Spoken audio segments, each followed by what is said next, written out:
the most important thing is the audio. The audio is way more important than the camera. Yeah. I can hear a kind of like a wave, so I'm not sure. I think we should go back and resort to. Yeah, the thing is, that's gonna like ruffle on my clothes and stuff. Yeah, I can hear a wave, so we're just gonna rely on old school stuff. It doesn't matter, but I didn't really want that in my ear. I'll be honest. Yeah. No, as long as you can hear me fine. Like, you know, I've got a microphone on the laptop. I'm sure it's all right. Yeah, I think Zoom, like, it does it internally and saves it, and it's fine. You know, again, maybe in 10, 20 episodes or later, you invest in it, you get better at it. Same with the technology. You ask better questions, but you also record it on better gear. So yeah. But it's the right way to do it, I think, to do it first, you know, get the content and start doing it, and then worry about improving the quality of it, you know, like, don't buy all the gear and then not do it, you know. Like, it's the right way to approach it, I think, is to start making them, and then you'll improve the quality with time. Definitely, yeah. I know you have this like desire to buy all the gear and to spend your effort through money as the actual effort of creating, watching the videos on how to do it, buying the gear, and then actually never really doing it. Yeah, it's a lot of work, definitely. I heard a good one a few days ago about when you're attempting anything new and you're making something new, that, you know, you shouldn't aim for like mastery immediately, obviously, because that's an unattainable goal. Instead, you should tell yourself, just try and make it 1% better than the last time I did it. Right, so we'll do it today, and then tomorrow it's going to be 1% better. And if you keep that mind state of just marginally improving it, it kind of compounds, you know. And then you stop yourself from getting overly worked up on the lighting and everything, and you know, it doesn't allow it to be perfect, but you improve over time. Yeah, I saw a good tip about not looking at your likes, and because if you're constantly checking if people are liking it, there's not a long-termism to it either, because it is a long-term thing. Like you said, step by step, it's 1% every day, so you know that's going to take time. I was going to say as well, like if you're shit at it, if you're just rubbish, like at least you haven't invested $5,000 into it. Yeah. For someone to go, you know what, actually, mate, I think your content's rubbish, so maybe you should don't give up your day job, sort of thing. So but it's a good time to be making content, man. I mean, I think anything which is online, I mean, you know, it's so obvious, it's almost cliche to say, but of course, you know, moving forwards, like everything is going to be content is king, you know, and everything's online, and any kind of business. This whole 2020 has accelerated it 4 times. I mean, every business is now required to be online. Every teacher is like now teaching online with their kids. It's a learning curve for a lot of people. It's a adaptability, survivability sort of issue, I think. No, and it helps the early adopters. You know, it's always. I think people, they say like the masses now. The early adopters had 30 years for the internet. Yeah. Now it's peaked to like the masses. I feel. Yeah. Like this has been the jump. This has been like the Simon Sinek thing. He says is jumping the trench or something like that. That's when it goes, and it's taken 30 years to get it. Our lifetime, basically. Right? We were born pretty much with the internet. So. I think we're laggers, like for millennials, like we're way far behind. Like personally, oh man, I'm working in IT now, but I'm a laggard for sure. Like I'm late to pick up all technology. I'm not on Snapchat. We missed the Bitcoin rush. The Bitcoin rush of 2017. Bitcoin rush. Well, yeah, I mean that's another conversation. I think there might be more to come. We had a friend of ours in computer science. Like we thought we had someone in there, like telling us all the good stuff. But yeah, no, I think actually cryptocurrency is really interesting. I've been looking into that a lot recently. I think there's maybe more to come there.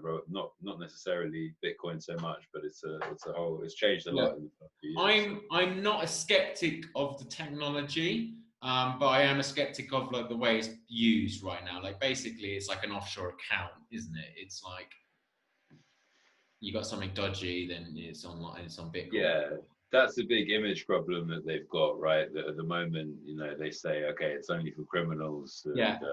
you know, drug trafficking and that kind of stuff. And so was the internet when it started out. I mean, yeah, any new technology can be used for good or for bad content. Yeah. It's about, you know, how it's used, but the technology is like pretty disruptive. Yeah, a bad driving force. Generally. Yeah, exactly. But no, I think you're starting to see some stuff come out now with Ethereum and like decentralized finance and applications being built on top of it. Do you own any Bitcoin?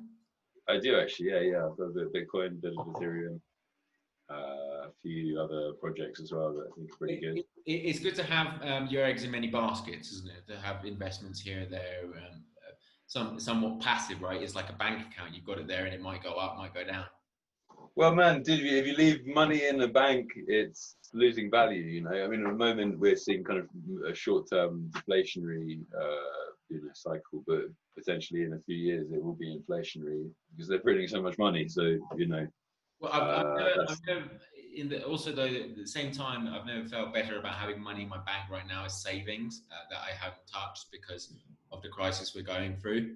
Yeah, that's the major problem, though, isn't it? Because everyone feels that. So then, if people stop spending and they start hoarding cash, this is what leads to a deflationary spiral. You know, we could. I mean, I'm not an economist, but it certainly seems like the fragility of the financial system has just raised a few risk levels in the past few months. So then things like cryptocurrency start to draw a bit more attention, and you know, I don't think it's only going to happen soon, but the longer it survives, there's a thing called the Lindy effect, which basically means like the longer something survives, the less likely it is to die. So Bitcoin and cryptocurrency in general can survive this crisis. I think it will have a pretty good chance in 5, 10, 15 years of, you know, certainly being disruptive in not necessarily as currency, but in lots of other ways. So no, I think it gives it more credibility, gives it more stability. Exactly. Yeah, I mean, volatility is reducing over time. Actually, you can prove that. No, I mean, I've had it with like girlfriends, isn't it? They come quickly and they go quickly. Like money, yeah. Money does as well, yeah. Yeah, I'm terrible. I'm terrible at saving money. That's the problem. So I right now, you know, I'm relatively frugal. I'm resourceful. I've always kind of, I built my business on just profits, basically. And you know, and never really liked to borrow too much money, but I've had to like cut down basically because the physical school is closed. It's had to move online. It had to shift, and I was faced with having to keep the rent here, paying this rent, and the place where I'm living at, my apartment. So I had to make a kind of a tough decision to be like, okay, I'm gonna leave that apartment and move into the school. So that's what you've done now. You're now living in the school, so you're paying rent in one place. It makes sense to me. Well, because what's the point in having, that's the problem about a brick and mortar business. You've got to pay rent every month for the physical rate. It's a lot more expensive than it is online, isn't it? On the digital renting for a year, it costs about $100 on a website. So this is obviously a lot more, but it actually feels like an upgrade because it's a really nice house. So I'm effectively trying to save the business from going under, and it has a reputation, and hopefully it will start up again in 2021, because here in Peru, they've said no schools will until the end of the year. Okay. Wow. Okay. So very, very clear, like, right, we're closed. I'm closed now for 7 months. And honestly, it was like basically my 90% of my income was coming from this business. So it's now closed, right? So I've been forced to pivot, really. It's like, I mean, sit around and do nothing. But I also think there's an opportunity here. There's definitely, and I am investing. Like in the last month, I've probably paid about $300, $400 in courses myself, like learning hacks, cheat sheets, and all that kind of thing. So I'm not pushing I'm saving. Do you know what I mean? I am saving. I'm conscious about my the base costs. Like what I need to cover. But actually moving here is also kind of inspiring because it's giving a new kind of work area. Like this is my office now. I'm not going to show you because it's a mess, but It's got all the cameras, gear, and stuff. So I think like it's cool. It's definitely an opportunity. Yeah, I think it's an opportunity too. Like you say, you've got that brand, and if people can't go to the brick and mortar, okay, in a way, it's almost good because potentially you can increase the number of students that you can have in a class, yeah. and your costs drop suddenly, right? So if you don't need to pay for the rent for the actual school that you're doing the classes in, one, you can get more people because they don't need to worry about transport, or there's a reduced cost there.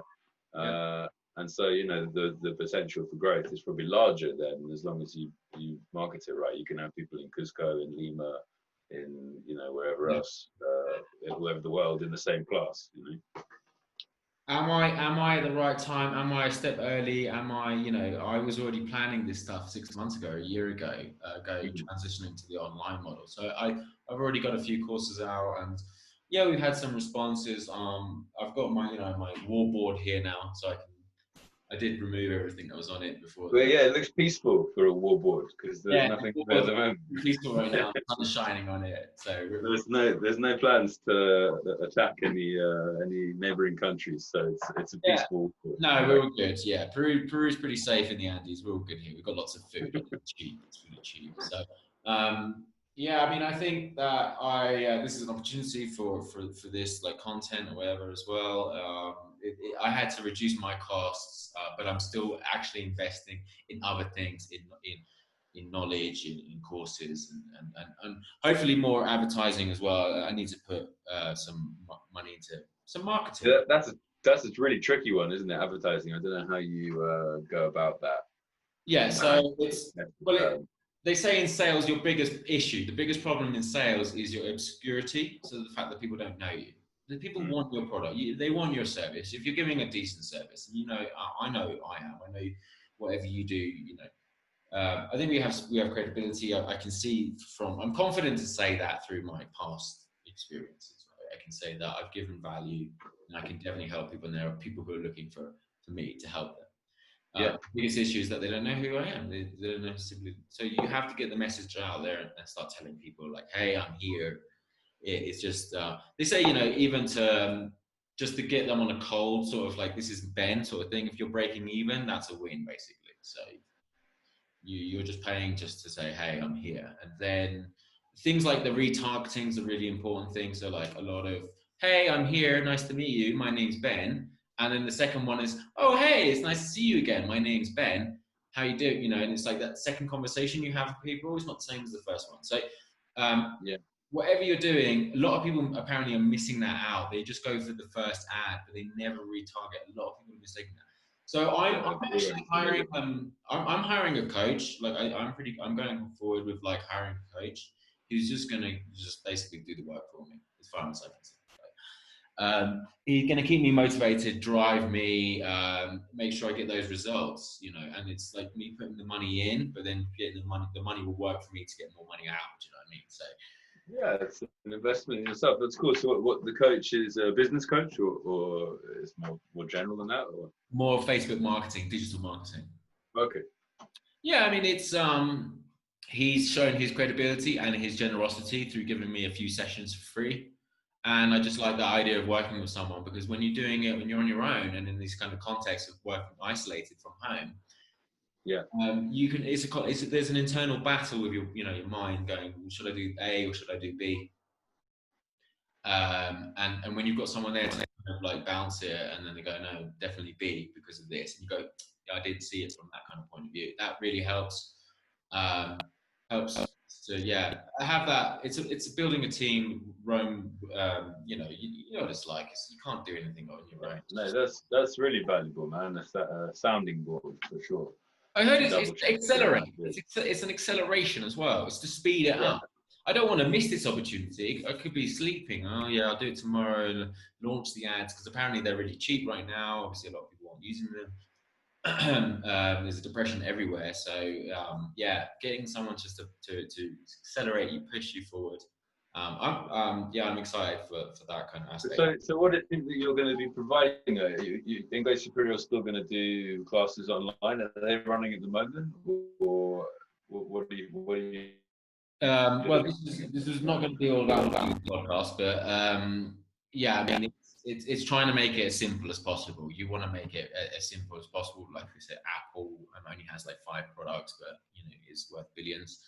It's the same thing. It's very simple. It's kind of like the A course for the lower levels, and then I'm trying to like build like a kind of a collection of courses that they pay a subscription towards, and they'll get access for the month to the courses, and they'll also get free live calls with me like every Friday. So I'm doing something. I pay for Zoom professional work, cool. And that's a Q&A, so they get the contact with me, and so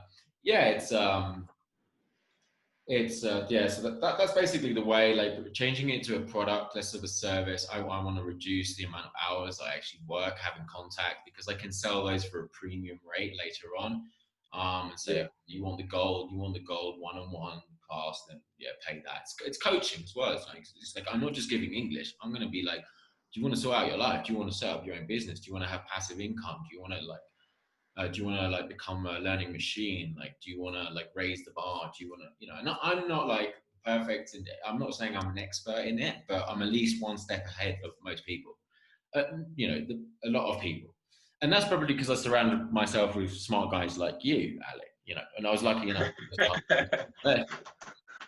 because I could have been in the drains, but you guys were all great thinkers, and that was, we went to a good university, gives us credibility, was one of the best in the world. Like, okay, we're not like the people from Oxford, but you've got to stop comparing yourself with people like around you and take a whole global approach of comparing yourself, which is miles ahead of the most. We're in the top. No, it's true, man. We're super lucky, and I think circumstances like this, and what you've just been through as well with the quarantine, makes it all the clearer.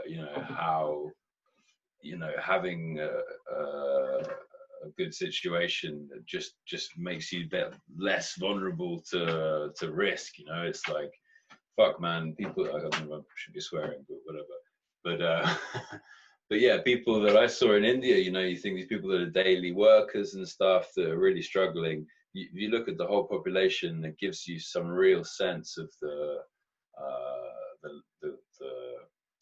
luck that we have, essentially, to be living the lifestyles that we are, and it's not the whole population. And certainly we've had this, education and all of this, and it's good to put it to good use. Like with great power comes great responsibility, to quote Spider-Man, I think it is, isn't it? So I think it's good to try and use those things as best you can, right? And if you it's a waste otherwise. I mean, you die with all that knowledge, those experiences. I think we have to honor that we're part of the chain, and we are the professionals, we're the intellectuals, we're the thinkers, but we've got to respect the handlers of the potatoes who make our food, provide that to us in the cities. We've got to respect them and also help them to have a more educated and better life as well, just so help people below us as much as you can.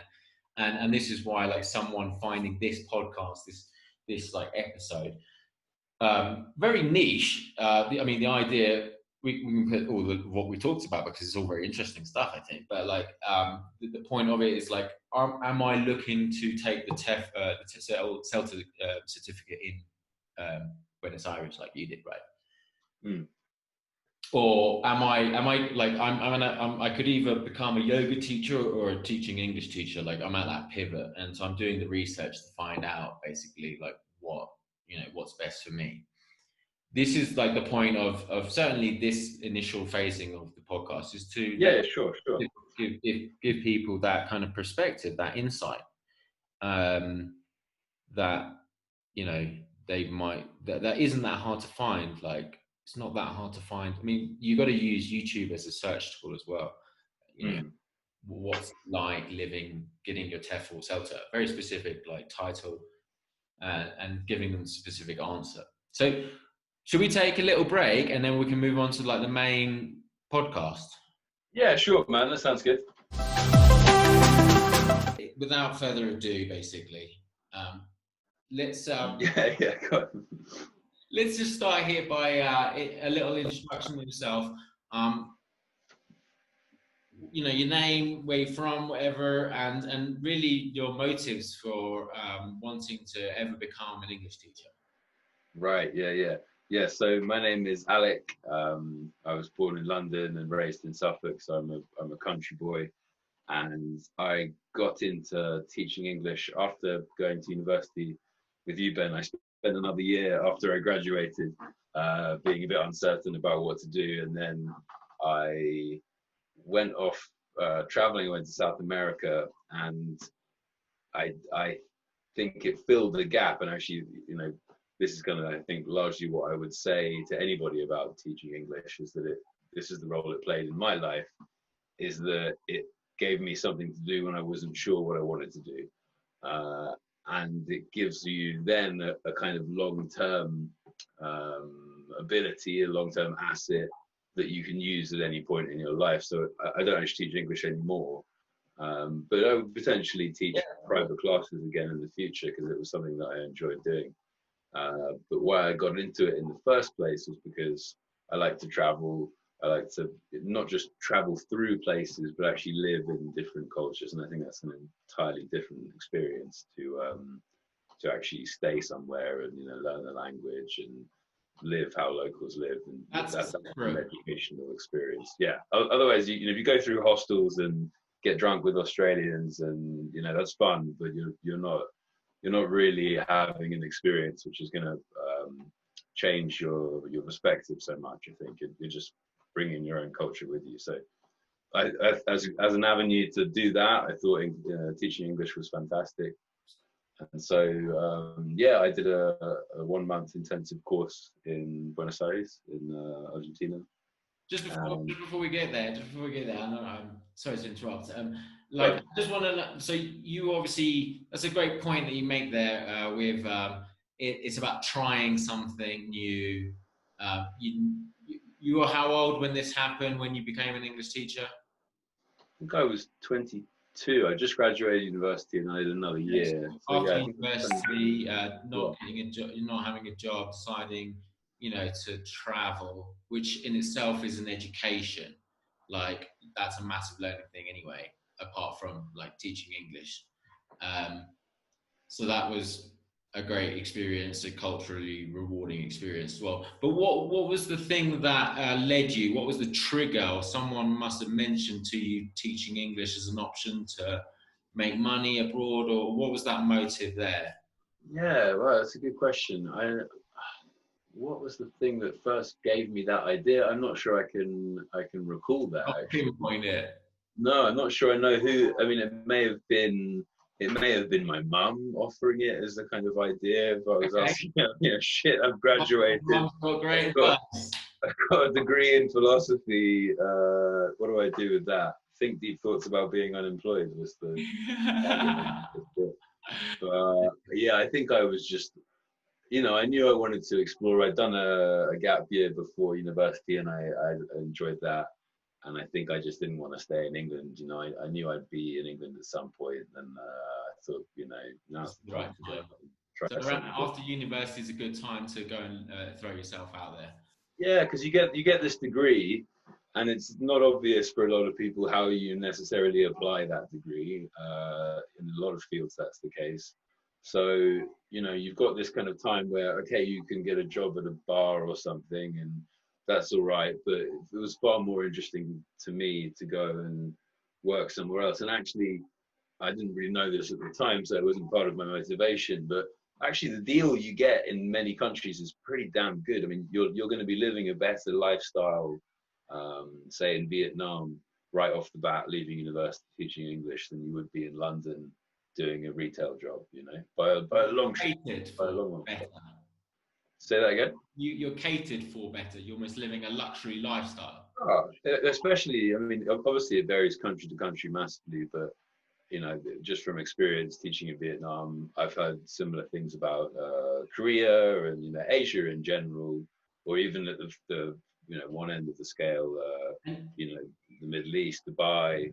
you can earn really good money and save really good money doing it. But for me, it was about finding that balance of, you know, a place that I wanted to go and explore, and you know, Southeast Asia was great for that, and you know, Spain and Europe too. So no, even in Europe, I was earning, you know, comfortable amount of money. I had a flat in. Well, we're gonna get to that. We'll get to that in a minute. Like, so, yeah, go on. You know, we don't want to jump the boat either. You know. Yeah. You've got some questions to ask. There's a list of questions, and I've got to ask them in order. Yeah. Otherwise, there's no narrative. There's no narrative. There's no story there. Yeah. Okay. So just to slow you down a little bit. Yeah, I mean, it's a way you're getting catered for, you're getting paid, you're living a luxury lifestyle, and I was going a good lifestyle, yeah. Living it well. I mean, depending. There's no Ferrari immediately. Right.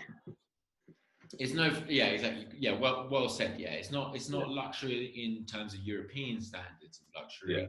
But it's certainly you're paying for cheap labor generally, so you've been looked after, cooking, cleaning, all the basic needs, so you can focus on other things like maybe more important. Yeah, so that's an interesting point to make. That's a massive part of it as well. Sorry, just for what you said, but I think actually a lot of people go into it for that, and I think actually that was part of my motivation too, is that it gives you a lot of time, right? In Barcelona, when I was working 4 days a week, 3 or 4 hours a day, and that was it. So actually, quite a few people that I knew. Sorry? That was enough to pay the bills. That was enough to pay the bills and to be comfortable, because they were largely private lessons. You know, I got a bit lucky finding a school there, and so that was enough. And so, you know, a lot of people that I knew that were also teaching English, because there's kind of a community in a lot of these places of English teachers. Yeah. And a lot of people were artists. 9 to 5. Say that again? It's not your ordinary 9 to 5. If you get a good position, especially in some countries more than others, yeah, you've got enough to break even and get to explore this new culture and do some of your own things. Yeah, exactly, and you're almost buying yourself time then to pursue other interests. So, you know, I've always been a bit like an amateur musician, and actually I did do that in Barcelona. So that gave me time then to do that. A lot of, you know, I knew a guy who was a writer, who was teaching English while writing. So a lot of people that are pursuing, you know, hobbies and trying to improve other skills. You know, use it as a job, have a great experience, and it doesn't actually take that much of your time. So you've got spare time to work on things. You know? Yeah, so you're not locked down to 9 to 5 office kind of job, Monday to Friday. You kind of working in the morning or in the evenings, and you kind of got the morning off, or you got like a few more blocks in your day to do other things. So that was like, you went to Argentina first, right? This is, so you how did you find the place where you actually took you took the CELTA, right? Yeah. So I took the CELTA in International House. In Argentina. So how did you find International House? My godmother used to teach English, I think, and she was she studied English at Oxford, and I think she taught English at one point as well. Very smart woman, and she said that's the place to do it. So I took that one recommendation and went for it, and it's it's a very well-regarded institution. They've got places all over the world. So they've got many, and but it's funny how people make these massive decisions based on one social reference. So often, yeah, one person tells you something. Okay, well, I'm choosing between X number of options. Despite all the marketing and everything else, no, word of mouth is still king. That's why I was saying earlier on how you plan to, promote this, the podcast you're doing, because it's so difficult to know. Because I think even in the age of the internet, what's amazing is that actually word of mouth is still kind of the best way to spread something. You tell a friend that something's cool, they tell a friend, and that's how it happens even now. Anyway, back to the English stuff. Sorry. Yeah, I mean, for it to go viral, that's essentially it. Just boom, it spreads out and it gets emailed all around, and I think also it hits like you got to hit like the right kind of people as well.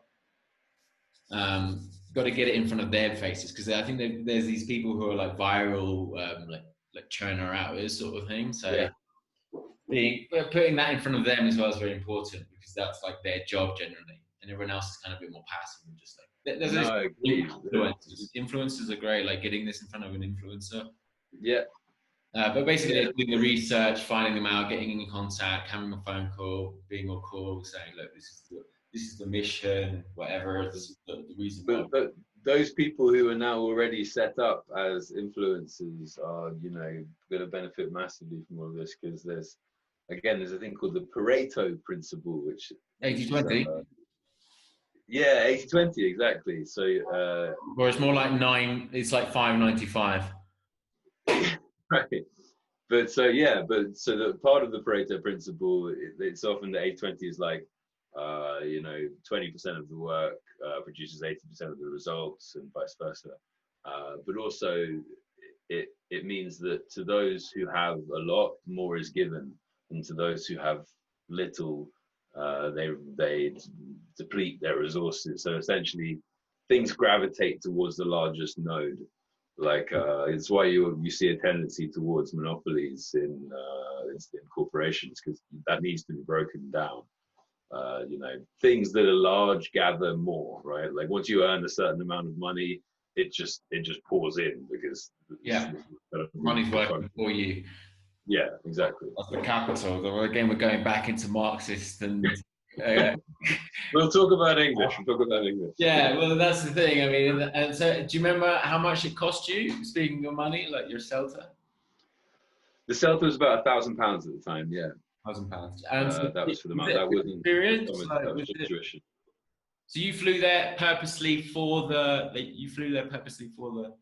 Did they organise flights or anything like that, or you had to do that? No. So I flew out there as part of I think it was about a 7 or 8 month trip in the end. My first month, I got a place in Argentina, did the course, and then travelled South America for 6 months after that. Didn't actually use the qualification until maybe 8 months or something, you know, after I got back home. Sure. You maybe a year later before I used it. Sorry? You've forgotten it all. Yeah, a little bit, but that's you get a bit rusty, right? You get a little bit rusty, but you get a bit rusty, but it, you know, it helped. Say that again. Was it a good investment? Oh, definitely. I think, yeah. I mean, it gave me, you know, I was working full time as a English teacher for 3 years, and 2 of those years in Barcelona. I mean, they were all fantastic, but that time in Barcelona, particularly teaching there, were some of the, you know, best times of my life. So it was wonderful, and the fact that I still got that asset in terms of I could continue to give private lessons at some point if I wanted to in the future, because I like the relationships that you build through doing that, especially one-on-one. It's a nice kind of side hustle. Mm-hmm. But also, what it then taught me, you know, as a skill set is also invaluable, right? Like, yeah. I think I remember Steve Jobs. I think it was Steve Jobs giving a speech about how when you look back through your life in hindsight, you can connect the dots, and it's hard to do that moving forwards, but you can obviously do it moving backwards. And he used the example of, I think he was at university and he did a side in calligraphy and, you know, different typescripts, which is what eventually led to Apple being the first word processing document, essentially, that had different typescripts, different fonts in them, you know, like Comic Sans and Georgia and all this stuff.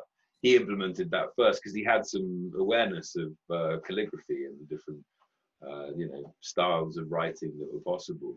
And I mean, that's a kind of trite example, but often, you know, even what I'm doing now, I can trace back how the skills that I've learned along the way helped me to do the next thing, you know, and there are definitely a lot of skills that you learn from teaching English, I think, in terms of presentation, you know, in terms of all kinds of things, research, preparation, confidence, public speaking, you know, just social skills in general, I suppose, as well. It's good for that.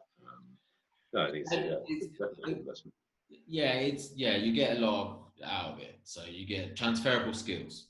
Exactly. Yeah, that's what I was looking for. Thank you. Transferable skills. Yeah. Yeah, transfer to other things in your life, and yeah, just an all-round great experience for you. It led to other things, and like we said, kind of related to the best part of your life being like Barcelona, where you're able to pursue other projects as well and just live a chill life, I'm sure, in Barcelona. Before we say that though, look, going back to university, because we've got to jump to, again. I was going to say about universities, you do need to have a degree, right? Most of these countries will only accept you if you have a degree. So you see the value of the degree in this, the opportunity to teach English. So you do get the investment back from the degree in some ways as well. Definitely. Definitely. No, I think especially in Asia, they really value that. It doesn't matter what the degree is in, but you need a degree of some sort. Otherwise, a lot of places won't employ you. You might still be able to find some jobs, but they will be worse paid, undoubtedly. Europe too.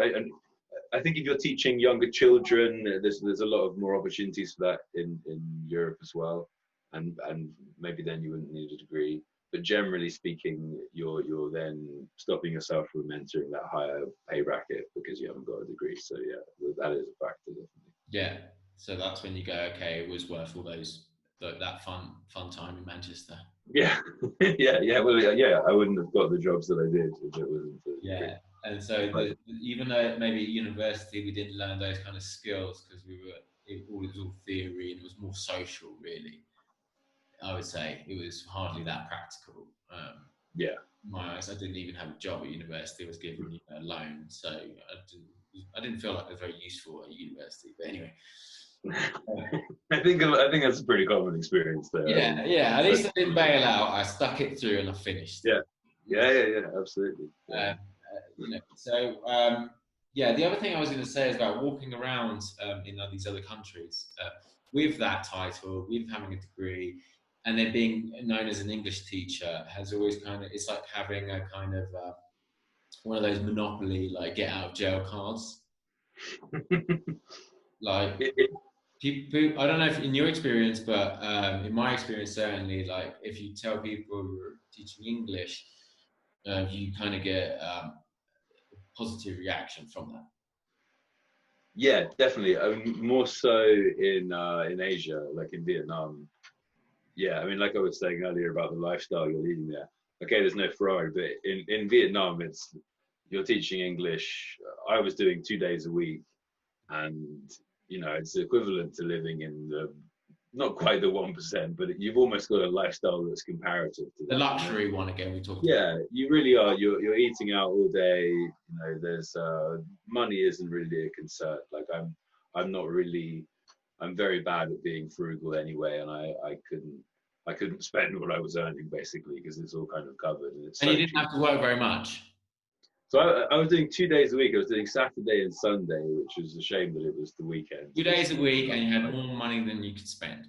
Yeah, exactly. And you were going out everywhere, and basically. Yeah, I mean, hey, full disclosure, I like to have fun as well. So a lot of that money was on, partying and enjoying myself. But 𝗵𝗲𝗄𝗧. Young man at this time, of course. Yeah, exactly. The 𝗵𝗲𝗄𝗧, which is the beer you get in Vietnam, is like 10 pence rather. I mean, you can have a whole evening on £1, and great food, I'm sure. How did that the difference in Europe though? Like, how was that? Did they just see you as like another English tourist, probably?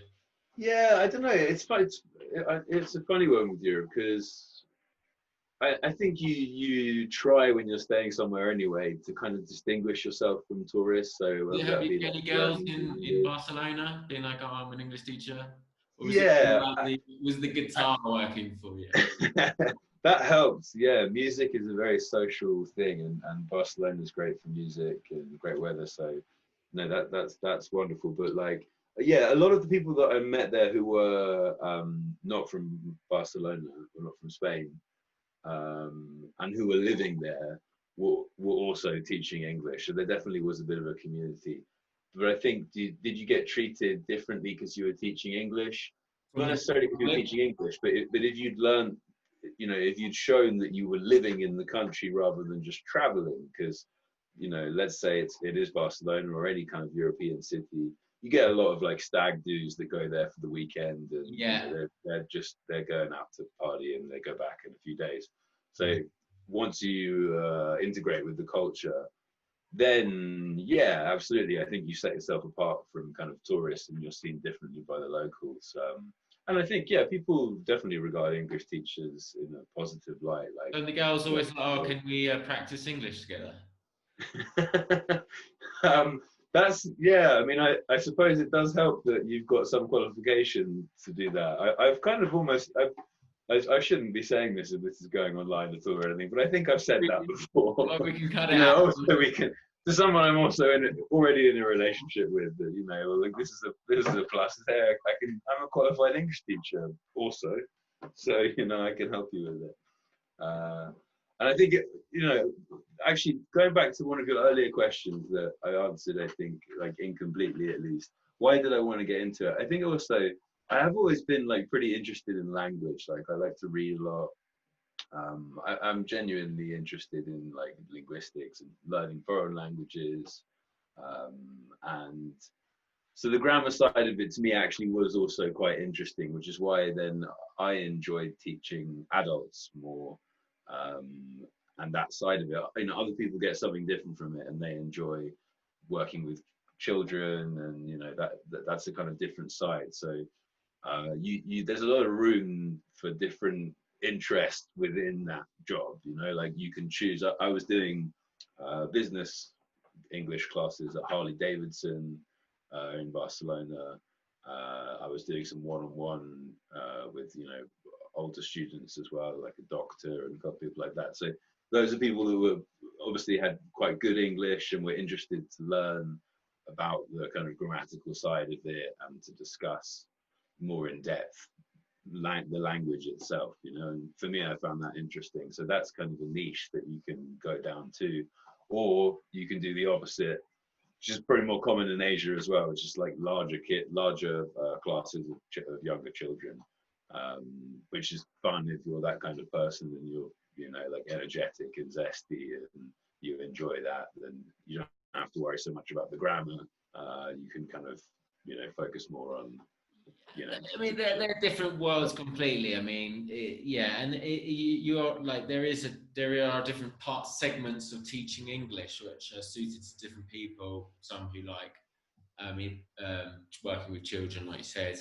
Others, it's depending on the situation. Like, you've got all sorts of contexts, right, of teaching English. You generally, in Europe, you did one-on-ones, right? Yeah. And in Vietnam, it was in a school, I think, right? Yeah. So a very kind of different ways of teaching anyway. But going back to your point of the motives and like how the love of language, again, was that something you learned after you started teaching English, or was that something you knew before you wanted to do it? I think I definitely realized it as I was learning. I remember doing the CELTA and actually really enjoying learning some of those things. I think I didn't have that before. So no, I think it gave me that to a degree. No, I remember actually I did some terrible stuff. Like I read one of my philosophy essays at university level, and one of my comments back from my tutor was that I was confusing then and than, right? The comparative, better than him, and then I did this. So I was actually, I don't know if I was just unaware of the difference or I was just doing a typo, but potentially I was, because I was never taught grammar at school. You know, like I read and I went to school, but I was not in the UK educational system. No, we are not English grammar. We generally focused on literature And I took a special course in GCSE, was English Literature and Language, where we did actually go into like plays and or like how they were scripted. And I thought that was really, really interesting too. And I think I have to concur as well, like languages are amazing things. We use them every day, super powerful. I think like for music, you know, that is another way of, it's a focal part of music, the language. And yeah, definitely. And a great tool for teaching it too, you know? Yeah. But yeah, I think that heightened awareness of your own language was also one of the best things one of the best like assets for then helping you learn another language, right? If you understand how your own language works, learning another language is an order of magnitude easier. If it's a romantic language, especially. Yeah, massively. That's very true. Yeah, but so you're breaking it down, putting it into systems, grouping things together, getting a whole, because you can't really imagine it before. Like when you've learned this stuff, you have to kind of put yourself back and go, how did it used to feel? Like you must just feel lots of like words and stuff, and you know, and phrases and like kind of bringing order to that. There's a really good app. I wish I still had my essays from university. I wish I still had them. I have no idea where they are. But I'd be I've got a copy of my dissertation. That's it. That's a good one. That's a good one to keep. Yeah.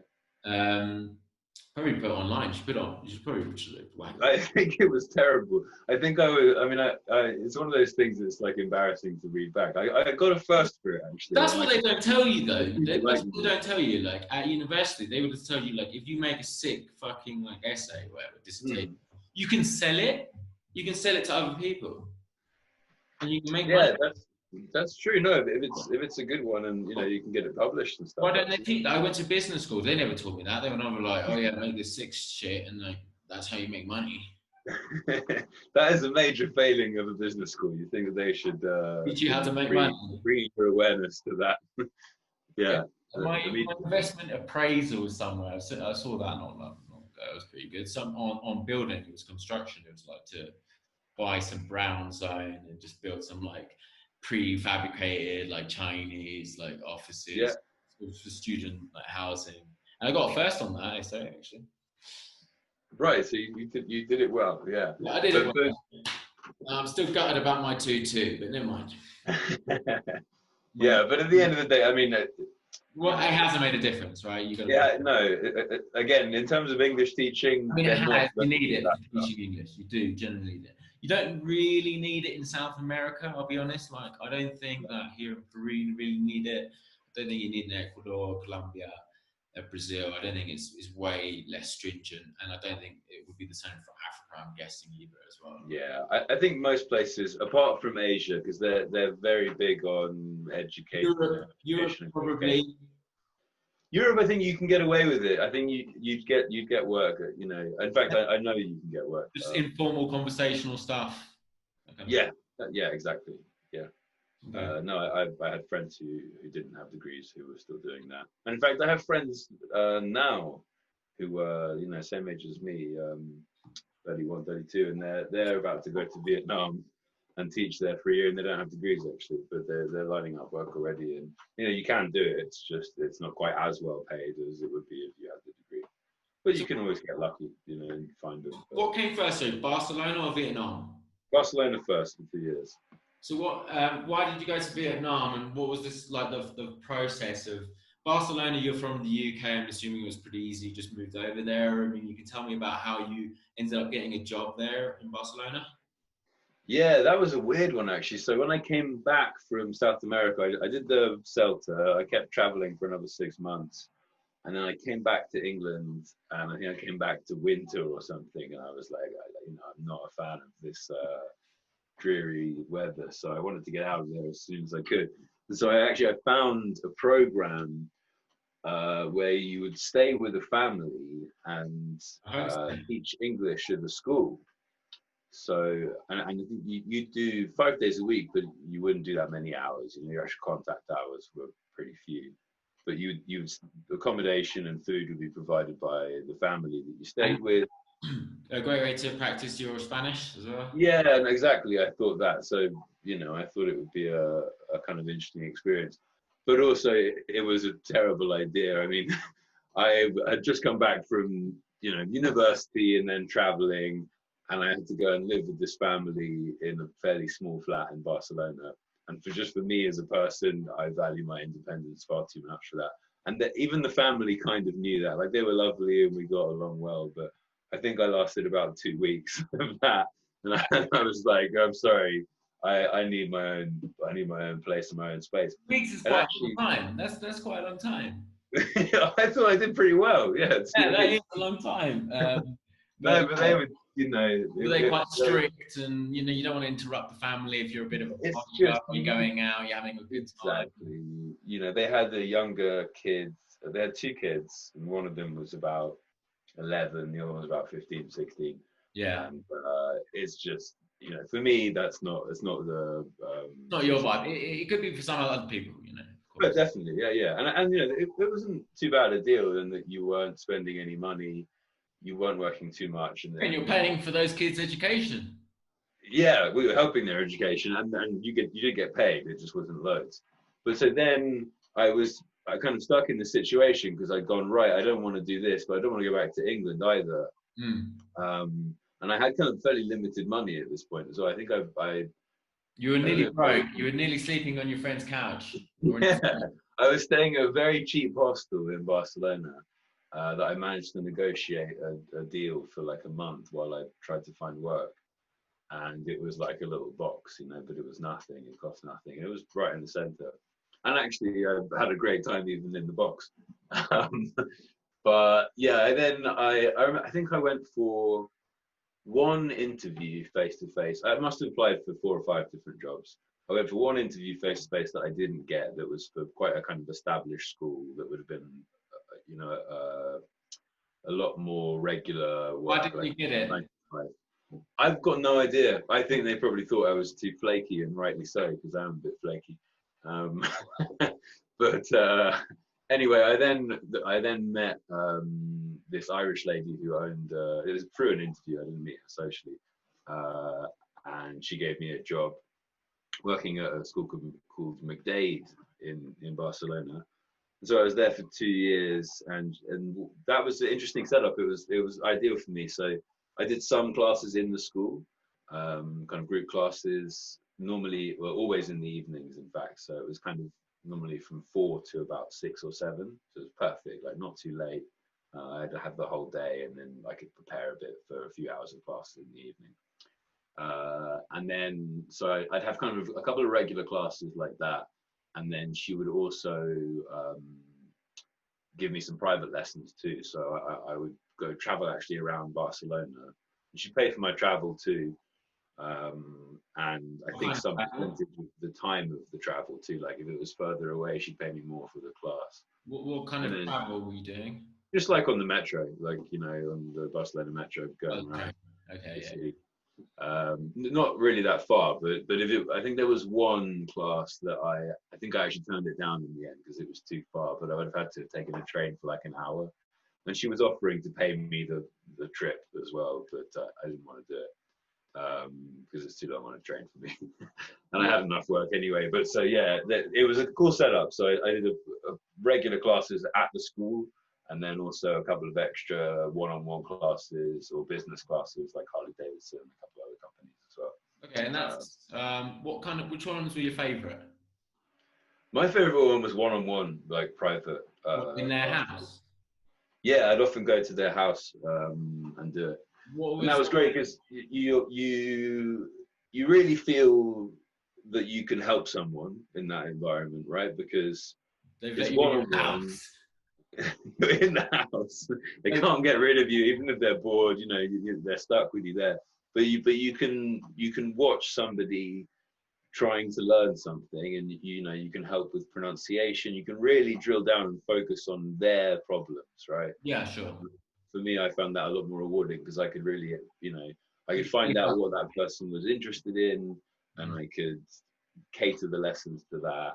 And I've enjoyed doing that. Just coaching. Yeah. Sorry. I think it's coaching. Yeah, it is definitely. Yeah, so I enjoyed that a lot more. Normally you're lecturing in front of 30 kids or whatever. Exactly.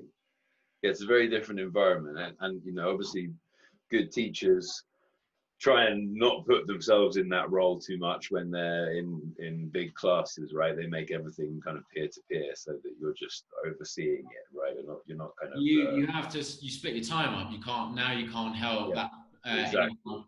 so much. You can only help each person a slightly less amount of time. Exactly. But and peers learn from each other well, but no, for me, I always felt that those kind of classrooms, like I was never very good at class management, especially with younger children, because for me, you know, like I have a natural instinct, I think, to kind of want to be their friend. And I think really, if you're a teacher, everyone went to school and you know what it's like with a teacher that wants to be your mate.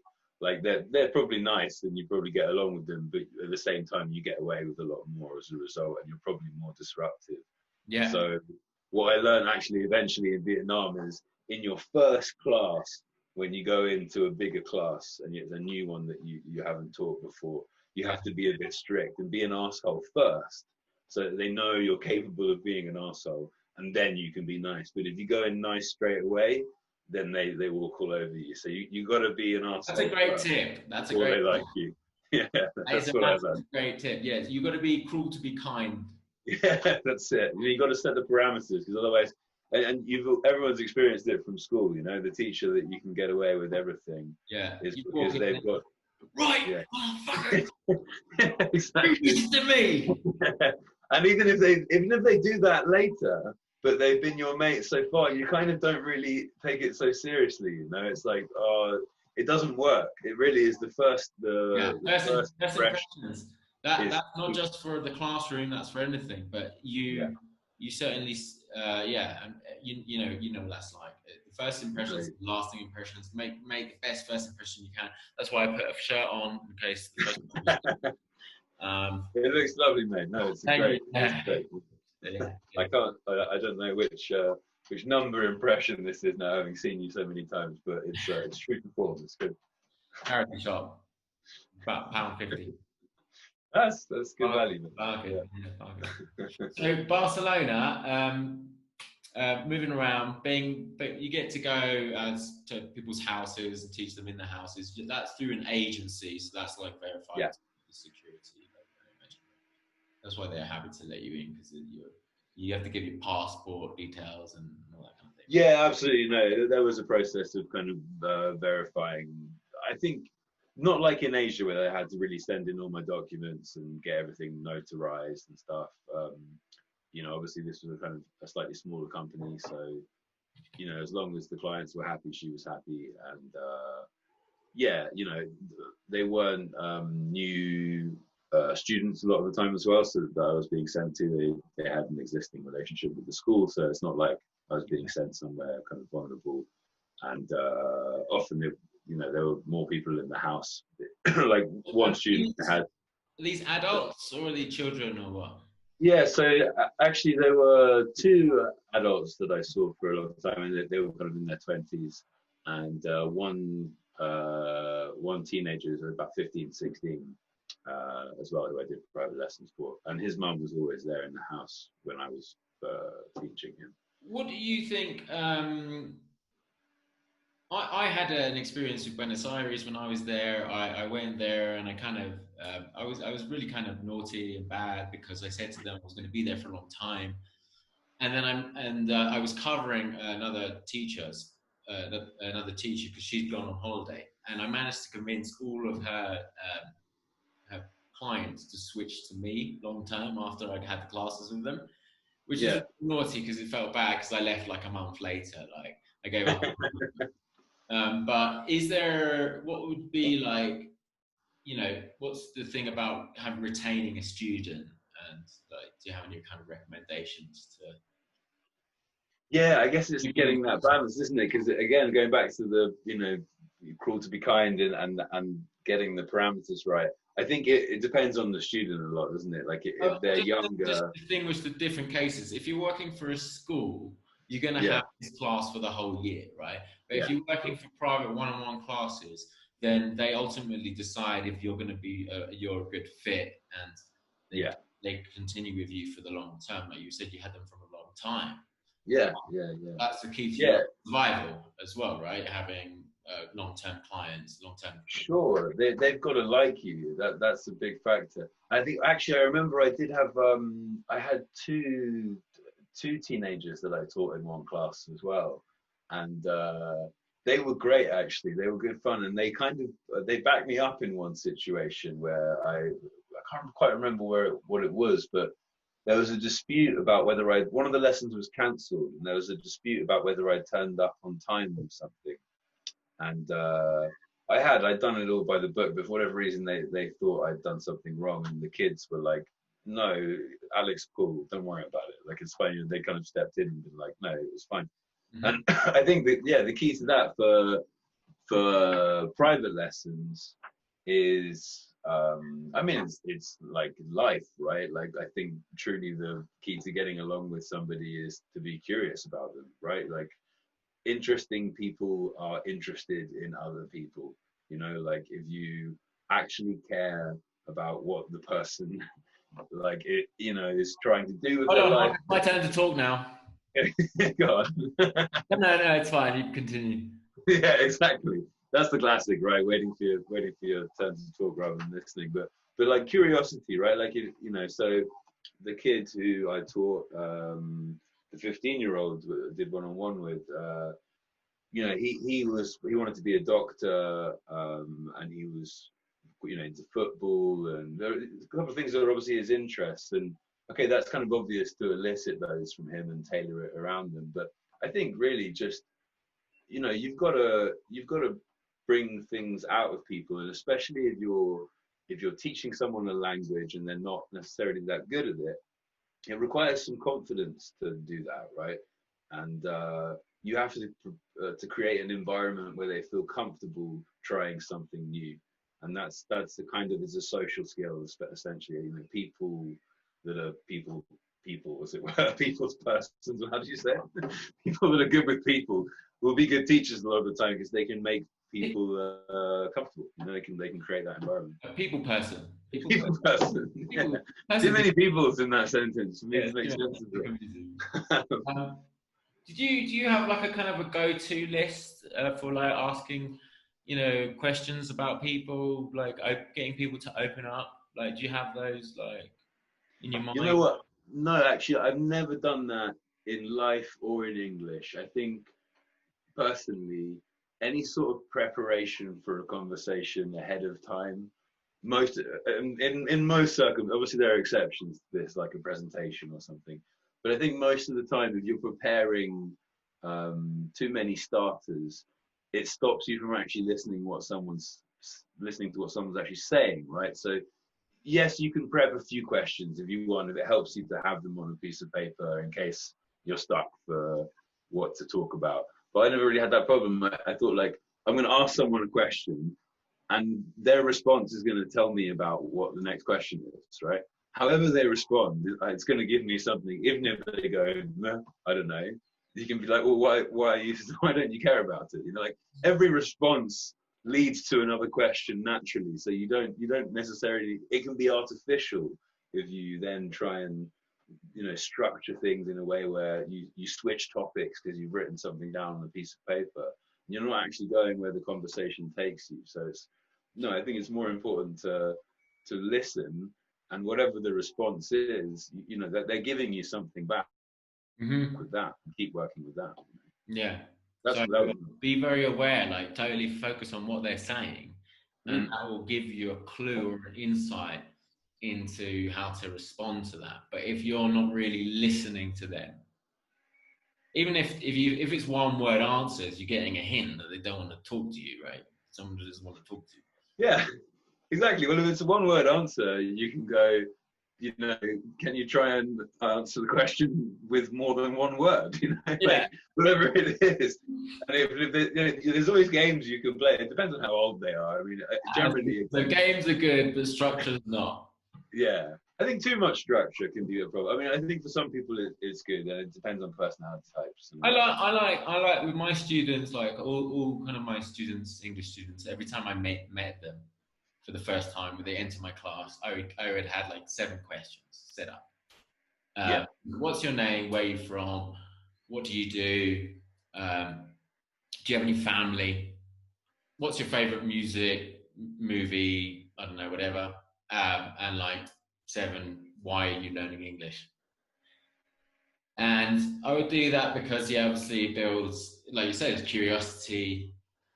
For me, it was just a structure to have to, like, you know, use every time. It just saved me time having to be spontaneous, because sometimes being spontaneous in the classroom probably can get you into trouble a lot of times. Can do, yeah. So yeah, you got to be cautious of that. In Vietnam, they have some kind of rules about, you know, like, don't talk about politics or religion, all this kind of stuff. Yeah, but free speech. But no, I think that there's a place for the preparation, definitely. And I did have some. I didn't have like necessarily questions. I had more like I suppose they are questions. I think you gave a full response there. Like, basically, you know, I think that, you know, there's also a time to be spontaneous as well, and go with the flow through listening and being very aware of that, and not necessarily going into. One of the things that I would do, though, that I would often go to is ask, how do you think often with someone that was a bit, you know, had a higher level of English, how do you think a native speaker would say this? So they might know, like I would in Spanish or in French. I'd have a rough idea about, you know, Spanish, about how to ask for something simple, like, okay, let's say you go into a shop and you want to buy something. What would you say to the shopkeeper if you wanted, or in a pub, whatever, I want a beer? Would you say I want a beer, or I want a coffee, or whatever it is? How would you think a person would phrase that? And that's really interesting, because like in England, we're taught like, je voudrais, like je voudrais un café, s'il vous plaît, or something like this, which is not what French people say. Like they barely ever say that, right? Yeah. Like if they're in a cafe, they'll be like, what do they say? Je prends, or tu me prends? This is like in English with the hello, how are you? I'm fine, and you sort of thing. Yeah. When does that actually happen in English? Yeah, no, exactly. They don't. And so I would use like specific examples. Like, okay, one would be ordering something at a cafe. You know, what would you say? And I would say the most natural phrase is, can I have, or could I get? And then it's a good kind of window into using get as a word. You know, complex word, that one. Yeah, complex verb. It's a bit overused as well, and a bit. I think massively. Grammaticians can't even say that. Yeah. They're like, it's ugly as well. Yeah, it's tough, man. But so it's a good window into that if you want to do a lesson on that. Is, can I get? But yeah, it's the meaningful lesson. Yeah. Yeah, exactly. I would do one. I think that's really important on how to sound more native in the way you phrase something. Like, it's something I always wanted to achieve. Like, you know, you're in a taxi. Okay. Again, you'd probably say, you know, if you thought you were learning English, you'd be like, I would like to go to the Big Ben, please, or something, you know. But nobody would say that. Like, it's just not how people actually speak. So giving kind of insights, you know, the students are really interested to learn that stuff. Oh, the thing I've been taught at school is not what people say, and this is how people speak. So, you know, it's interesting. How would you say that anyway? Like, I think you just say, you just say Big Ben, and like, no, I would say, can you take me to Big Ben? Or I'm going to Big Ben. But probably, can you take me? No? Yeah, can you? Yeah, I've never got a taxi in the UK. Yeah, we just only got Uber now, so it's a bad example. But here, I get your point. Like, here it's like vending it, you know, to sell, like to buy something. It's like they say, sell me. You say something. Yeah. Sell me this. Yeah, or like me pones, no? Rather than like yo quiero una cerveza por favor, you say me pones una cerveza. Yeah, I think you get away from the direct translation. That's yeah. You've got to get away from that. You've got to start thinking in phrases and getting like. Sure. There's an ego behind the language as well. It's not just language, right? It's a personality. Like, you can be I'm sure Spanish Alec is way more romantic than, you know. I don't know. Spanish Alec is weird. That's a great exercise as well, is to see yourself recorded speaking another language, because you do almost take on another personality, which can be kind of liberating for some people. I think actually, you can almost be a different person in a different language. I heard that it can you auto adjust yourself, so hearing yourself back helps to like auto adjust and know where you're going wrong. So yeah, really powerful tool, and that's why I encourage my students to like record themselves or make videos or do the voice recordings. These days it's so amazing, like Google Forms. You can just make a really easy like form, which is like a question, and then they have to just upload their voicemail, their voice recording, and boom, you know. Amazing what's happening. Probably leads to my next question, really, like as well, like the future of English. Like you said yourself that you might, you can always take it up. This is not something that's going to go anywhere. You could always kind of fall back on this. Yeah. Where do you think the future of English is going? Do you think there's a thing about, you know, the whole, you know, robots and taking over our jobs as well? I mean, technology taking over the actual need for English teachers? Because you're a philosophist, okay? This is why I'm asking you. I think, yeah, I mean, to a degree, I think a lot of sectors are threatened a bit by that, aren't they? But not that I know particularly how it affects languages, but I could imagine a scenario where you have very good voice analysis software that can improve your pronunciation a lot. And I'm sure there's a lot of great tools that will come out for, you know, helping people to learn languages. But I think it won't be a long time until you can replace what you can learn from somebody that is in front of you. Even as good as Zoom is and as good as everything, there's something about being in the presence of somebody that's showing you something that is communicating something very important. And I think like that's lost. Have you tried lost with a robot? Yeah, I mean, yeah. So I mean, there's the response of a human, the coaching aspect, isn't it? Not being a robot and repeating the information. Yeah. Blah blah blah blah blah. This is the past simple. Blah blah blah blah. It's about. And there's the relationship too, and like we were talking about earlier. I think that's a big part of it. That actually, I'm gonna forget exactly what the science is on this, but I believe there's a large part of learning is to do with the way that you view the person that you're learning things from, right? Like if you look back at your teachers at school, you may have found your perception of them, I mean, obviously would have varied quite a bit, and you would have learned better from some than from others. And often that's actually due to the nature of the relationship that you have between between you and that teacher. I think the relationship's incredible. Sorry? Those small interactions, because you didn't, you know, you're in a class of 30, maybe you interacted 5, 6, 7 times with the teacher in an hour. Otherwise, they're also dealing with all these other kids. So again, it's that the relationship. You spend an hour one-on-one with somebody, you've got that energy connection going on. You know, the key. Right? I'm gonna close the laptop and I'm gonna be like, oh my god, I was alone this whole time, right? Yeah, that's a weird new feeling, isn't it? They haven't come up with a name for it yet. Have you taught online, Alec? I nearly did, you know, after I left Vietnam.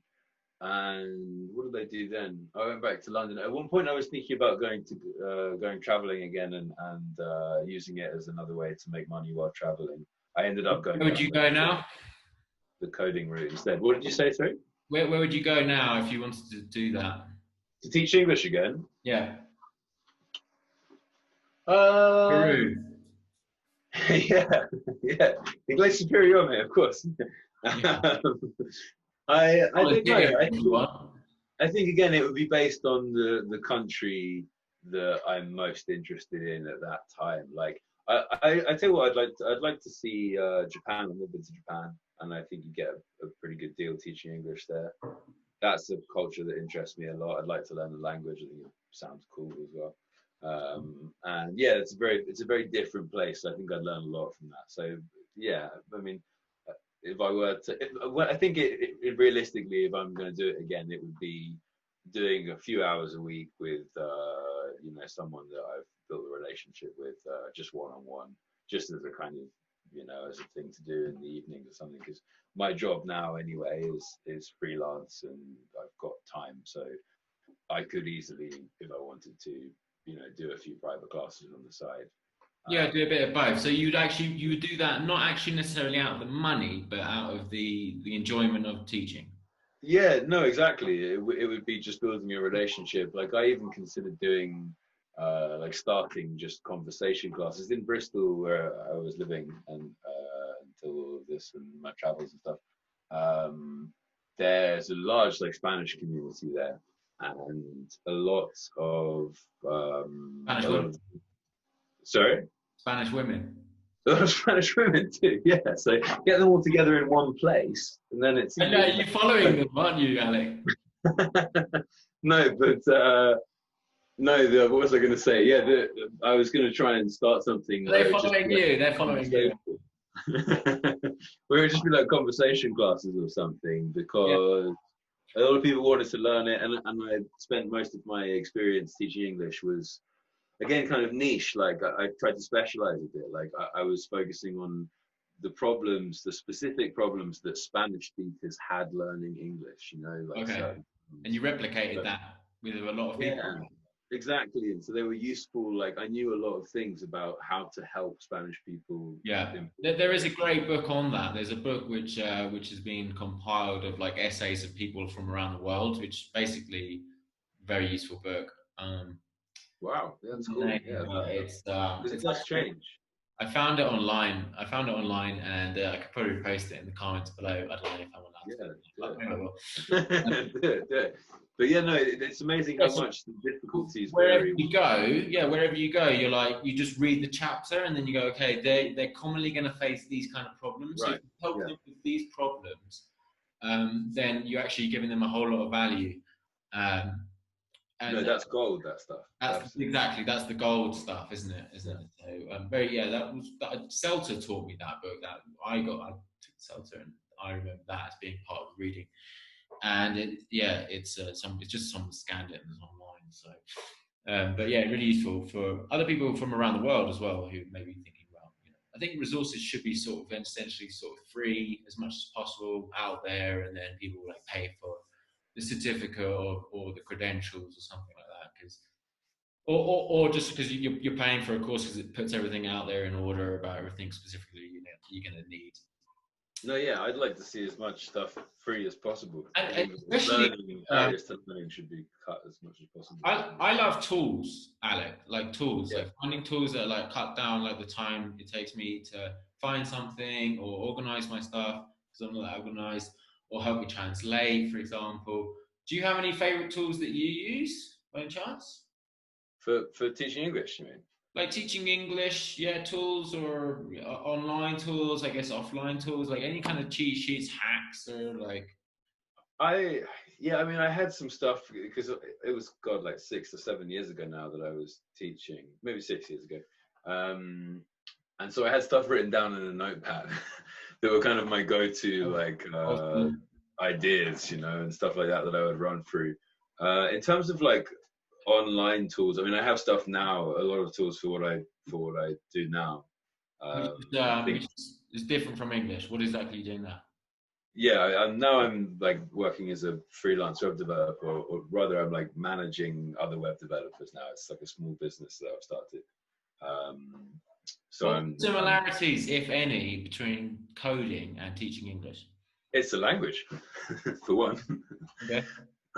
So yeah, I mean, you're learning a language, but also it's a job that allows you to travel, and one that you work freelance in largely as well. Like a lot of English teachers don't just work for one school. Often they'll be in freelance and work for a few different schools. Also, I mean, if you're teaching English through Skype, you're doing it at a computer too. So it's actually the way you're working is quite similar. Yeah, I mean, you can do the digital nomad lifestyle, basically, isn't it? Yeah, exactly. Yeah, you can be a digital nomad teaching English, and you can also be a digital nomad coding. So you just need a laptop. Exactly. Your laptop is all you need. It's your lifestyle. Yeah. It's your office, your boss, your lover. Yeah. It's everything you need. You take it to bed with you. Don't put that online. Cut that bit out. This is going to be the first bit to get people and to watch the whole thing. Yeah, no, that's awesome. I mean, I one of my favorite tools is called the 𝗕𝗵𝗴𝗂𝗋.com. Oh yeah, I know that. Yeah.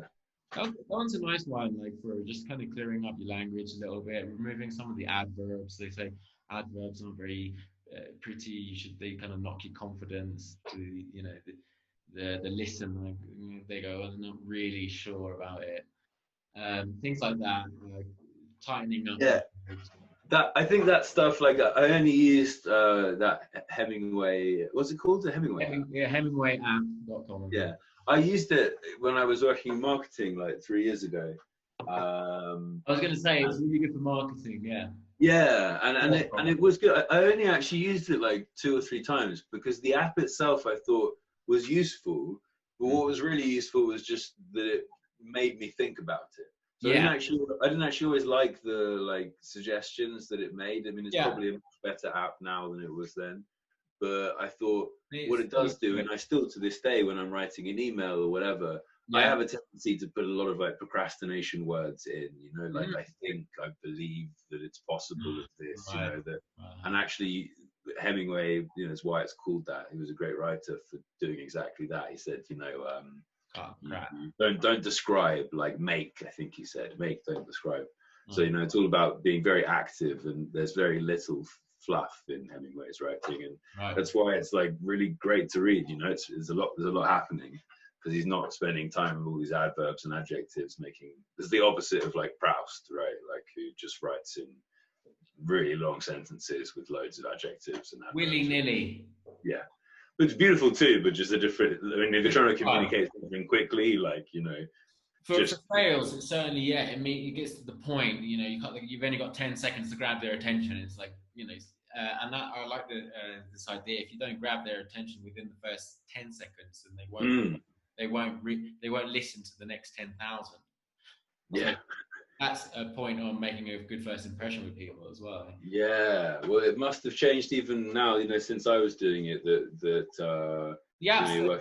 looks really old school, but I like your point there. I like the fact that even if you were to use it once and see what it does to you in your interpretation and how your writing style is, consider it what you're doing and improve. Right, you said 1%, a little bit better today for tomorrow, and you keep doing it. It's all that gradual process, and you know, investing time in yourself and working on all that stuff helps, man. It does pay rewards. Not that I'm the best at implementing it always, but I think it's the right theory. That's the main thing. Yeah, I mean, again, that goes back to the point of like having a duty to share what you know, help other people who at least give back, you know, and like, whether it's making something like this, or like you said yourself, you know, going around speaking to people, getting people out there, having a debate. I think it's really valuable. And you meet great people around the world, and you know, you're like that as well. You do that, and that's how other people are out there. And we're speaking English, but we're not. I mean, I'm speaking from the other side of the world, and just sharing what I've learned and what you've learned, which can be really invaluable information. I think there's a lot in there that if someone were to stumble upon this, there would be some gold there. Definitely some learning, and the fact that the internet is so much more accessible to so many more people, that again, you have this opportunity to help people. There's a very little barrier. That's it. Yeah. If it's rubbish, you know, YouTube will just be like, no, this is rubbish. Nobody's watching it, you know, and it will stay there. But it could stay there. It could rise again in the future. What the point is that it was. I think it was very useful for anyone who might want to still consider it. No, good. Yeah, no, man, it's fun to chat to you anyway. It's nice to talk about shit like this. Like, I'm, you know, happy to do it anytime, man. I think, I mean, that if do you have any plugs? Like, what's going on with you right now? Like, my only plugs would be purely self-interested ones about cryptocurrency because I'm invested in that space. There is one thing that I think is cool, which is called Brave browser, brave.com, and that's a browser which is about 5 times faster than Chrome, and it has Tor inbuilt, which is pretty cool too. Like, so you can browse the dark web inbuilt in the browser. Why would you do that? I mean, just if you're into it, you know, there's no necessary reason why you'd like to do that. But the point is, anyway, it's much faster than every other browser out there. It blocks any sort of tracking that the normal browsers like Chrome. Yeah. You integrate everything that you have from Chrome or whatever it is. You're still accessing the internet in the same way, all your accounts and everything. Okay, but it's not controlled by one person. Like, but all your data, the channel between your information, your data that is being profited off by large companies, is held in the browser, and there's no in route for it. And it's actually a kind of, I think, a very disruptive model where social media might go that way as well, like a kind of a blocked off social media space. Yeah. Well, there's a thing called 𝘂𝗏𝗏, which is a crypto company which is trying to. I mean, someone will dominate the space eventually, but it shouldn't be though. That's the whole point. It should be. It shouldn't be centralized, right? No, sure. I mean, like one company will one technology will provide this service eventually, but you think about how inefficient it is. They're going to fight for that power. They don't want to lose that. With their robot army. But it's very inefficient, right? How the internet works at the moment. Like, you've got too slow. An account for Facebook, an account for Google, an account for whatever it is, Microsoft, everything, and so many passwords. So many passwords for one, but also in terms of actually energy transfer and the efficiency of the system and network time. It's not even our brain process power, like, is so slow, like between this and that. Yeah. Fucks, so excuse my French. The internet slows you down so much. You'd be so much more productive if we were more connected to it. But that might be coming at some point in the future. But no, brave.com, not only is it just a better browser, like brave is in courageous, like brave. Yeah, right, exactly. It's a good name, brave.com. Not only is it a good browser, just if you left it at that and just download the browser, it's faster, it's more secure, it's better. It's exactly the same interface as Chrome. You won't notice it's any different other than that it's loading quicker. But then on top of that, it has this whole system whereby you passively earn their crypto token, which is called BAT. It's a basic attention token. And it's attempting to disrupt the advertising model as it exists at the moment. And I think it's a really great idea. They've got the guy who invented JavaScript, who is the CEO. Backing it. So how come you're all into this crypto stuff? What's the in here and what? Because of lockdown. Teachers know around the world about this, just in case. I think, you know how Brexit got me into politics, and I think a lot of people into politics. I think like this coronavirus has got me into economics, and the stock market, and I'm more interested in that suddenly. And so, like, there's this big crash, and there's a lot of time, to yourself then for a while. So I started looking into it. I kind of thought, for a while about it. Obviously there's a bit of FOMO from the previous run. You think, shit, I wish I'd done that. And then I just looked into it more, and I think it's changed massively in the time since 2017. I think it's not about Bitcoin. The narrative has changed. I think what I'm hoping will happen if there is some success with it, which I'd probably only give like a 10 to 20% chance. There'll be various Bitcoins, so like there's a whole lot of them, and I think it will become a financial asset class. That's my pure speculation. I think that essentially if Bitcoin is the leader of the market and everything follows Bitcoin, but in terms of the technology, like Ethereum, you're seeing decentralized applications being built on the Ethereum blockchain, and there's so much potential for that in terms of decentralized finance. So Bitcoin is like the pre-rush, but Ethereum could be the real rush, like, because there's too many mistakes in the original technology. Bitcoin's slow. They've got a thing called the Lightning Network where they're trying to roll out so they can improve the transactions per second. But essentially, it's the code is like, they call it like first generation blockchain technology. So would you say you're a small or a significant investor in, like, are you putting quite a lot of I've got about 10 to 15% of my like liquid wealth in cryptocurrencies. Okay, that's a fair egg in the basket, you know. Yeah, it's a little bit like, but I haven't got. In terms of my like overall investments, it's like half. Yeah, It's half your money. Of my overall. I mean, not my net worth or anything, because I've got a house and stuff, but it's got half of my invested money is invested in. Yeah, it's not your total value. It's not half your total value of like your assets. Because if you've got a house, that's yeah, no. That, I mean, that's much more than my liquid or anything. But of the, you know, I've got cash obviously as well. So how do you go on and buy the Bitcoin or whatever? How are you doing? How are you actually purchasing that through the UK bank? So it's like easier than ever. And again, I think that is crucial for adoption, is that they make that really easy for people to buy Bitcoin and other cryptocurrencies. So Coinbase is probably the most user-friendly website to do it through. But actually, there's a kind of a bit of a hack you can do with Coinbase to stop yourself from paying so many fees.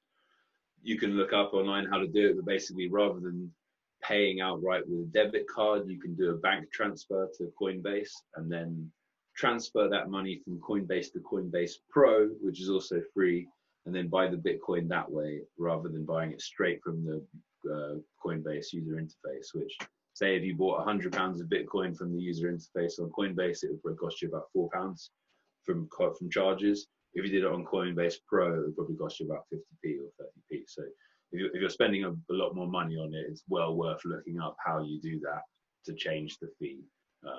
Otherwise, you're just losing a lot of money in transactions. That's a good tip right there. Yeah. If anyone wants that, there's go. Yeah, you can look it up. Just like Coinbase Pro. There's some YouTube videos and that stuff. Sounds like a bit of a weird loophole, doesn't it? Yeah, it's weird. I don't know quite why it is that bank transfers and then changing it like that. Yeah, I don't know the explanation for why it's cheaper like that. But I think so if anyone wants to talk to you about Bitcoin, maybe they're I don't know, whoever they are. Do you want to plug yourself, or you want to keep yourself remain anonymous? I haven't really got any like social media promotion. Like I'm a laggard. Wisdom, then. Do you want to plug some wisdom for the listeners? Plug some wisdom. Yeah, plug some wisdom. What, like just about life? And I don't know. Favorite quote, favorite book, desert island discs. All this stuff. I don't know. I was not my favorite quote, but I just read the Ramayana because I came back from India. The Ramayana is like one of the two like epic poems of India. There's the Mahabharata, which the Bhagavad Gita is from, and the Ramayana, which is the story of Rama. And there's a beautiful line in that, which is a bit complicated, but I like it. It says that the noble-souled who understand the foibles and imperfections of our common nature should temper their censure with compassion. And I like that. It basically means that those people who are aware of the faults that we all share, don't find them in other people so easily. You know, that you're more able to sympathize with people that maybe this is like the pandemic. We all effed up. We can't be hating each other for it. Right. Yeah, those who understand the foibles and imperfections of our common nature should temper their censure with compassion. Should moderate their anger with a compassion for the understanding that we're all flawed. You know, that we all have. God, they've got to be bloody smart to read that though, and then realise that. I don't think people are smart, enough to read that to realise that they need to be chill. Unfortunately. Yeah, well, you can read it in more simple ways, but actually, it's a really readable book. It's not like inaccessible at all. It's much better than the Bible. It's like an epic adventure. It's like it's really good. Read more or less. Say that again. How thick of a book is it? Is it a poem? I think it's about 450 pages. The version that I had, and it's not. I'm not reading the original text. It's like translated and commented. There's a few authors from different parts of India that have interpretations. Yeah, sure. So it's kind of an amalgamation, but it was really well written. So that was the favorite book, and yeah, and the quote in one. It's not my favorite book though, but it was a great book that I read recently. That was a good one. That was a good one to end on, man. I think we'll. I think that's pretty much. I mean, loads going on there. So I think I got my list. You know, Celta, Barca, Vietnam. The best parts. You didn't say your worst part about teaching English. Well, worst part was when I went to Vietnam, and it was just for me teaching large groups of small children, because I felt like then I was babysitting rather than teaching, and I was like, that can happen. Avoid the babysitting. That's not the same thing as teaching English. Yeah, don't confuse the two. Yeah, exactly. Yeah. Yeah, recommendations. Yeah, future plans. No plugs. No contacts. So we'll just leave it at that. I mean, I'm on Twitter, but I don't post anything. There's no point in anyone following me or anything. Yeah, in the future we can. Your full name. I mean, whatever. I want to set shit up eventually and do some stuff, but at the moment I'm trying to do my own business and do some investing as well, some trading. So yeah. Yeah, I mean, it sounds like you've been learning over this time. You've been using it resourcefully. You've got some investments, so you've got some backups in the future. In my case, you know, I definitely hit you up or hit me up if you got any deals going on, or that we can share. But first with me. And trading. Yeah, I mean, it's I'm not too skeptical about it. I think if you're into it, I'll be into it as well. Like you said, it's the word of mouth thing. So hit me up if there's any good deals and ways to get into it, because you got to spread your eggs. And like I've said, you know, right now I'm at a point where I've cut like most of my income. This is one of the biggest mistakes you make, is to only ever have one kind of income in your life, or only one skill set, because you never know when it might change. Or So anyway, man, I've really enjoyed speaking to you. I'm sure we can do this like a regular thing, like once every few months, whatever. Yeah, sure, man. No, it's good fun. Nice chatting to you, dude. Yeah, man, and maybe it'll inspire you to maybe do some more content creation as well at some point. I should, and you're right. Yeah, that, and you know, I think it has. That would be cool. I'd like to do that. Yeah, like I said, it's not about looking at the likes. It's just about doing it. I think it's just you know. We made a pretty good video once together, so we should, we'll do some more stuff. Yeah, that was fun. That was fun, man. It was fun. Sure. Exactly. I mean, we said, hey, this is not bad thing to do, right? You know, go around, meet people, speak to them, talk philosophy, politics, economics, figure things out, but then spread the word and spread that education. You can reach so many more people these days and have bigger. Definitely. No, I'd love to do it, and I'd love to do it traveling as well. That's what really interests me. Is I think that's such a fascinating group of people that all have something in common that seems so varied. There's something really interesting to me about it. I think it's something to do with. It's worth sharing. It's worth sharing, right? Yeah. It's worth giving these people a voice, right? Even like you. I mean, I'm speaking to a few people, trying to get them to just the friends for now, friends and family, but. Like even my cousin said to me, you know, he just thought I was brave for wanting to put my face out here on the internet, you know. So, you know, like just those little things, that little, you know, not everyone's willing to do it, and I think you have to push people a little bit. Anyway, what better way to like spend your time than talking to a friend? So, I think that will be. See you in the next one, right? All right, then, man.